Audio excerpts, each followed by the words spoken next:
The Chief of Army Staff, Lieutenant General Tukur Buratai, has for the 18th time given assurances that Boko Haram's attacks in the northeast will soon come to an end. General Buratai, who is represented at a military function in Mina, the Niger state capital, says he believes recent attacks by the soldiers in some parts of the north is the last sign of the existence of the group, as the terrorists, according to him, are already fleeing the region. The general also disclosed that the surveillance mounted against the insurgents by the Nigerian armed forces is already yielding positive results and neutralizing the grip of the terrorists on the troubled states. It's been a year and 7 months since over 200 schoolgirls were kidnapped from government secondary school in Chibok town of Borno State, northeast of Nigeria. The new government under President Buhari has vowed to make sure the girls return to their families. The president, in a CNN interview in the United States a few weeks ago, said his government is considering negotiating with the terrorists for the girls' freedom. It's now 5 weeks to the end of the year. What hopes do Nigerians have for the safe return of the schoolgirls? To discuss this issue on the news at 10 is Tunji Olariwanju. Good to have you join us on the news at 10. With the deadline of December to crush the Boko Haram sect, do you think bringing back the Chibok girls could be part of that package if achieved? If bringing back girls.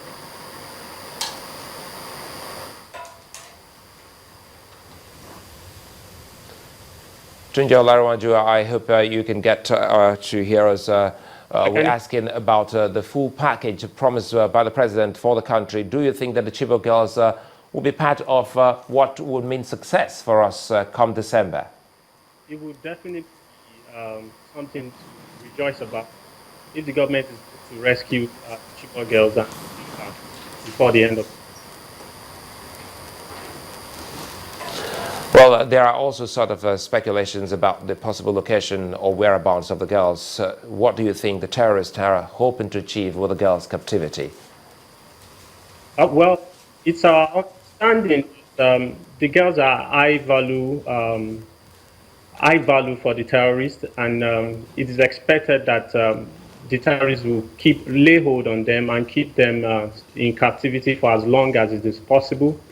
But for us, if you ask me as a parent, if I were to speak as one of the parents of the girls, I will say it's been harrowing and heartbreaking. And if I were to speak as a citizen, I would say it's shameful and disappointing. As a member of the Bring Back Our Girls group, I'm less than impressed. And we are less than impressed. We believe that the government owes Nigerians and the parents of those girls and the girls a responsibility to bring them back. Tunji Olariwanju, would like to thank you for spending time with us on the news at 10. We'll stay on this and see how it unfolds. Still to come.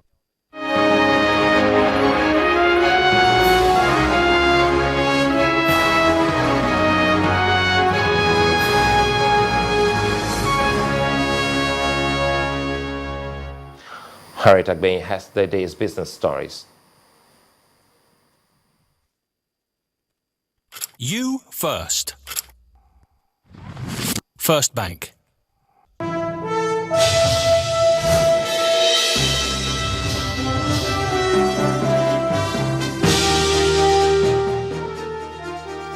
Thank you, Sulaiman. Welcome to Business News. Nigeria's central bank today cut its policy interest rate for the first time in about 6 years. At the end of its two-day rate-setting meeting, the CBN chief, Godwin Emefiele, announced a 200-point cut in headline interest rate to 11% from 13%. The financial regulator also shaved off the cash reserve ratio sharply from 25% to 20%, the deepest cut in a harmonized rate following a smaller easing done by the CBN last September. But the CBN governor says the decision to cut both the policy rate and the harmonized cash reserve ratio was to engineer growth by increasing the flow of lending to critical sectors of the economy, like agriculture, solid minerals, social infrastructure, and manufacturing. Well, equities on the Nigerian bourse continue to plummet as the benchmark index sheds another 89 basis points as all 5 major sectors declined. BC Adebayo has a summary of today's trade.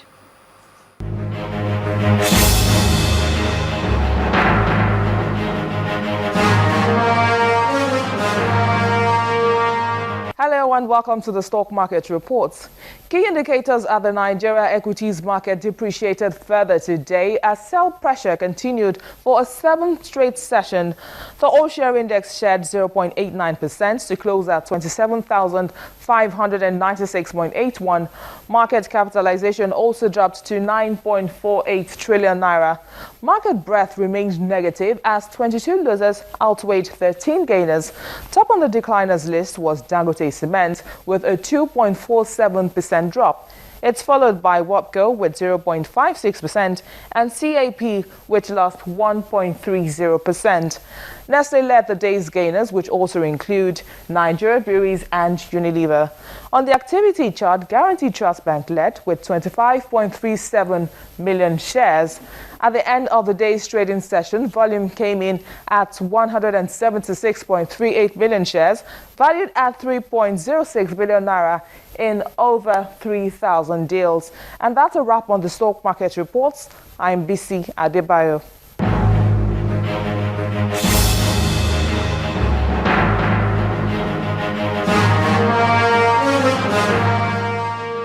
Well, some of the other major markets we track here on Business News also closed kind of mixed. Let's take a look at those numbers now.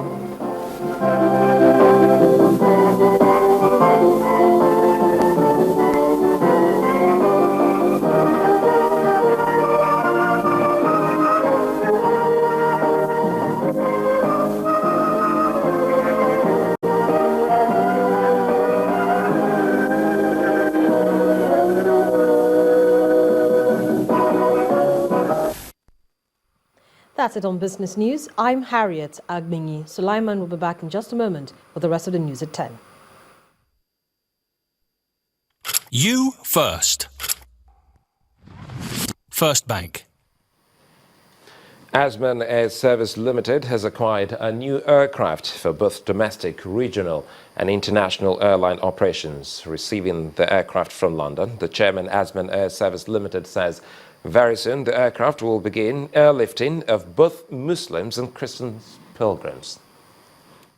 Fly Safe, Fly Asman 1 is a new language fast becoming a household name in Nigeria's aviation industry.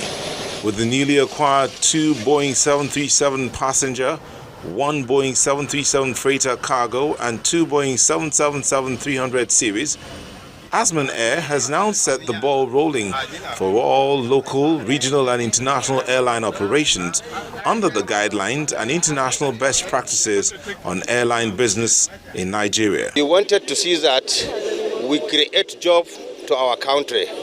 And we wanted to see that everybody is flying Asman so that it can be cheaper and safely. Equipped with the best interior decoration in the world, the new aircraft has in it 110 passenger seats and 14 business class seats.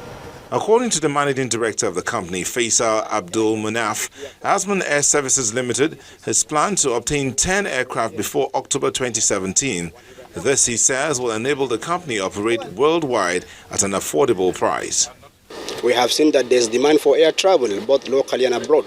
So that is why we decided to increase our fleet to actually 10 aircraft between now and 2017. We want to go international. We just don't want to continue doing domestic. Our customers are complaining about regional operations, international operations, especially pilgrimage.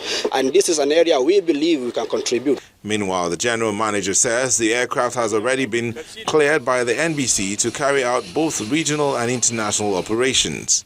As you have entered inside, you have find out everything is perfect and the machine is perfect. And it has been approved by the NCAA, who are the regulators of the aviation matters. In the meantime, proprietors of Asman Air Services Limited in Kanu assured their customers that their safety comes first. Hence, the aircraft is equipped with modern air safety facilities to prevent any unforeseen circumstances. The Nigeria Liquefied Natural Gas Limited says it is committed to complementing the efforts of government in stimulating the growth of research and science education in the country. The managing director of the NLNG, Mr. Babs Omotowa, said this at the commissioning of the engineering laboratories built by the gas company at the Ahmadu Bello University, Zaria in Kaduna State. He explained that the multi-user laboratories project, which cost 340 million naira, is equipped with a state-of-the-art facilities that will enhance the academic performance as well as improve the skills of staff and students. This is the new-look multi-user laboratory located in the engineering department at the Ahmadu Bello University, Zaria. The building, which has been renovated and fully equipped by the Nigeria Liquefied Natural Gas Limited, has 6 different laboratories. And here to commission the facility is the representative of the Kaduna State Governor, accompanied by the University Chancellor and the Obi of Onitsha, Igwe Alfred Achibe, as well as other dignitaries. The project, which is part of the NLNG's University Support Program, according to the company's managing director, is driven by its desire to develop engineering education in the country. The laboratory that we are commissioning today is the first in the series of the commissionings that will happen in all the 6 universities as the projects are completed. This modern laboratory should not only provide for research, teaching and learning in ABU, but also contribute to the urgent task of nation building through sophisticated scientific interventions aimed at solving specific technological problems in the country. The NLNG University Support Program came into being on June 20, 2014, when the company and 6 universities signed a memorandum of agreement on the project. The laboratory at the Ahmadu Bello University was the first to be completed and commissioned by the company. In implementing the project, however, the company adopted an approach that focuses on the peculiarities of each university. We don't differentiate, so if the state university or a private university is the best in the region, then we will be supporting that. We have no differentiation, just the best. For the Vice-Chancellor of the university, Professor Ibrahim Garba, other corporate organizations in Nigeria should emulate the NLNG in this initiative, a project described by the Minister of State for Education as laudable. We are happy that such a facility is being provided to this university, and I will convey the feelings so expressed by the university to the president when I get back to Abuja. This is the pioneer faculty engineering in this country, and we've been going great, and I think this will only make us even greater. Through this kind of intervention, we are really being gingered up. With the commissioning of this facility and the 5 others to follow, the plan by the current administration to revamp the education sector may just have received a major boost. Healthcare delivery has come to the doorsteps of children in the east of the Niger, with the commissioning of the Obi Jackson Children's Hospital in Okija, Anambra State. The facility was funded and fully equipped as part of the Obi Jackson Foundation's corporate social responsibility. The intervention, according to the Chief Executive Officer of Obi Jackson Group, Mr. Ernest Azudialo, is born out of the need to have an ultra-modern medical facility within the community. The hospital also receives the commendation of Anambra State Governor Willie Obiano while performing the commissioning ceremony. It's indeed a welcome development that a hospital dedicated to the advancement of child health care has been established in Okija, a community in Ihiala local government area of Anambra State. Obi Jackson Children's Hospital is a clear example of the philanthropic efforts of Mr. and Mrs. Ernest Azudialo, the Chief Executive Officer of Obi Jackson Group. The facility is expected to reduce cases of infant mortality. This new project will take care of all, not just children. We decided to start with the children's hospital because they are the most vulnerable segment of the society.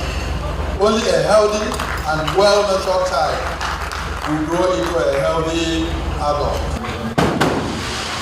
A facility tour of the state-of-the-art hospital reveals the finest of medical equipment, from the theater to the wards. The commissioning is big, with dignitaries from far and near who came to celebrate extraordinary health care for children made possible by the Obi Jackson Foundation.